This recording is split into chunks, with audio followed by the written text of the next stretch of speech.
ඉතින් ධර්ම යුද්ධය දෙක බලන්න කලින් ධර්ම යුද්ධය එක කතාව ඉක්මනින්ම ඔයාට කියන්නයි මේ සූදානම. එහෙනම් අපි යමු ෆිල්ම් එකට. ඉතින් මනුදම්පුර කියන ගමේ ඉතාමත් සරලව කාටවත් කරදරයක් නැතුව ලස්සන පවුලක් ජීවත් වෙනවා.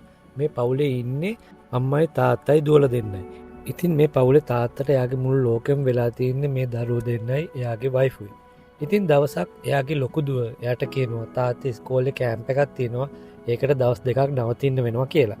ඉතින් මෙයා මේ චාරිකාව ගිහිල්ලා ආපහු ගෙදර ඇවිල්ලා ටික දවසක් ඉද්දි මෙයාට හම්බෙනවා ඒ චාරිකාව හිටපු කොල්ලෙක්. ඉතින් මේ චාරිකාවේදී මෙයා ඇඳුම් මාරු කරන දර්ශනයක් මේ කොල්ලා ෆෝන් එකෙන් රෙකෝඩ් කළා.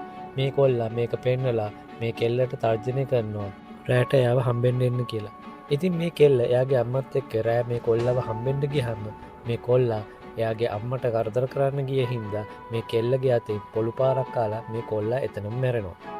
ඉතින් මේ කතාවේ තාත්තගේ නම හරිස්චන්ද්‍ර. හරිස්චන්ද්‍ර ගෙදරේදී මිනිහක් තියෙන හින්දා මෙයා කරන්නේ ටක් ගාලා ඒ මිනිහ ගිහිල්ලා පිටිපස්සේ කෙහෙල් පඳුරක් ළඟ වල්ලනවා. මෙයා ඊට පස්සේ ඒ කොල්ලා ආපු කාර් එකත් ඇලකට තල්ලු කරලා ඉක්මනින්ම උදේ ඇවිල්ලා ඔක්කොමල්ලත් එක්ක ගෙදරින් වෙන ගමනක් යනවා. මේ ගමන යන ගමන් එයා ඒ ගමන ගිය බස් ටිකට්, කෝච්චි ටිකට්, කඩේ කාපු බිල් ඔක්කොම ළඟ තියා ගන්නවා ඒ දවසත් එක්කම. මොකද මේ මිනිමරුන් වෙද්දී ඒගොල්ලෝ ගෙදර හිටියේ නෑ කියලා ඔප්පු කරන්නේ. පොලිසිය මේ කොල්ලගේ අතුරුදාන් වීම ගැන හොයද්දී පොලිසිය කෙනෙක් දැකලා තියෙනවා මේ කොල්ලගේ කාර් එක මේ හරිස්චන්ද්‍ර කියන එක්කෙනා පැදගෙන යනවා. ඉතින් ඒක ඔස්සේ මේගොල්ලෝ මේ හරිස්චන්ද්‍රගේ පවුල අත්අඩංගුවට ගන්නවා. අත්අඩංගුවට අරගෙන මේගොල්ලෝ හැමෝගෙම ප්‍රශ්න කරද්දී මේගොල්ලෝ හැමදෙනාම එකම බොරුවක් කියන්නේ පුරුදු වෙලා ඉන්නේ. ඒ තමයි මේ කියන දවසේ මේගොල්ලෝ වෙන ගමනක් ගිහිල්ලා හිටපු එක ගැන. මේ හරිස්චන්ද්‍ර මේ හැම බිලක්ම අරන් තියන්නේ කලින් දවසේ ඩේට් එක දාලා. ඒගොල්ලෝ ඒවත් එක්ක ඔප්පු කරලා පෙන්නනවා මේගොල්ලෝ හිටියේ මෙන්න මේ තැන මේ දවස කියලා. නමුත් පොලිසියට ඇති වෙන සැකයත් එක්ක පොලිසිය දිගින් දිගටම හොයනවා මේගොල්ලෝ මේ කියන්නේ ඇත්තද බොරුවක්ද කියලා. පොලිසියට තේරෙනවා මෙයා මේ ඔක්කොම හදපු කතාවක් මේගොල්ලෝ ගිහිල්ලා තියෙන ගමන පහුවෙන්ද කියලා. ඊට පස්සේ පොලිසිය කරන්නේ ආපහු මේගොල්ලන්ව ගෙනල්ලා හොඳට මේගොල්ලන්ට පහර දෙනවා. මේගොල්ලන්ගේ මේ ඉන්න පොඩි ළමයාට කියනවා අම්මවයි තාත්තවයි මරනවා ඇත්ත කියන්න කියලා. මේ ළමයා කෙලින්ම කියනවා අන්න අතන කෙහෙල් පඳුර පිටිපස්සේ තාත්තා මොකක් හරි වල්ලනවා එදා දැක්කා කියලා. ඉතින් පොලිසිය හිතනවා ඔක්කොම හරි ඒගොල්ලන්ට ඔක්කොම සාක්ෂි හම්බුණා කියලා. පොලිසිය ටක් ගාලා ගිහිල්ලා මීඩියත් එක්ක මෙන්න මේ මෙතන වලහාරනවා. මෙතන වලහාරද්දි පොලිසියට හම්බෙන්නේ මැරිච්ච හරකෙක්ව.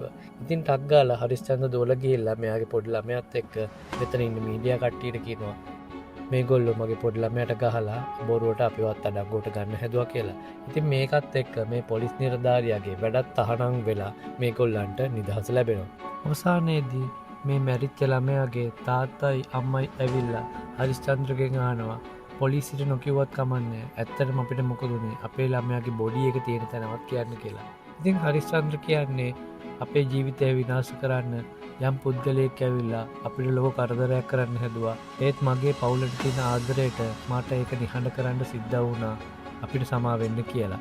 එච්චරයි. ඉතින් මේකෙන් තේරුණා මේගොල්ලන්ගේ අතින් තමයි මේ ළමයා මැරලා තියෙන්නේ කියලා. ඒත් මෙයා කවදාවත් ඒ බොඩි එක තියෙන තැන මේගොල්ලන්ට කියන්නේ නැහැ කියලා.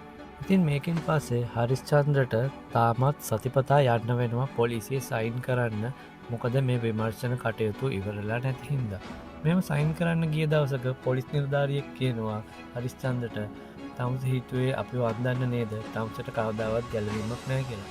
ඉතින් මේ වෙලාව තමයි හොඳම දවස කියන්නේ. හරිස්චන්ද්‍ර කියනවා මම කවවත් රැවට්ටුවේ නැහැ සර්. පොලිසිය කියන්නේ අපිට ගොඩක් උතුම් තැනක්. මේ පොලිසිය තියෙනකන් හැමදාමත් අපිව රැකිලා තියෙයි කියලා මෙයා පොළොව දිහා බලද්දි තමයි පෙන්වන්නේ මෙයා මෙන්න මේ පොලිස් ස්ටේෂන් එක හදමින් තිබ්බ දවස්වල තමයි මේ මිනිහ වල්ලලා තියෙන්නේ. ඒ මිනිහ වල්ලලා තියෙන්නේ මේ පොලිස් ස්ටේෂන් එකේම යට. ඉතින් ඒ නිසා තමයි මෙයා කියන්නේ මේ පොලිස් ස්ටේෂන් එක තියෙනකන් අපිව හැමදාම රැකිලා තියෙයි කියලා. මෙන්න මේ විදිහට තමයි ධර්ම යුද්ධය පළවෙනි කොටස නිමා වෙන්නේ. ඒ කියන්නේ මේ කොල්ලගේ බොඩි එක තියෙන තැනවත් මේගොල්ලෝ මැරුවේ කියලා ඔප්පු කරගන්න බැරි වෙන තැන. එහෙනම් ධර්ම යුද්ධය දෙක ගැන දැනගන්න ඕන නම් ඕගොල්ලෝ මෙන්න මේ ඊළඟ වීඩියෝ එක බලන්න. එහෙනම් ගිහිල්ලා එන්නම්.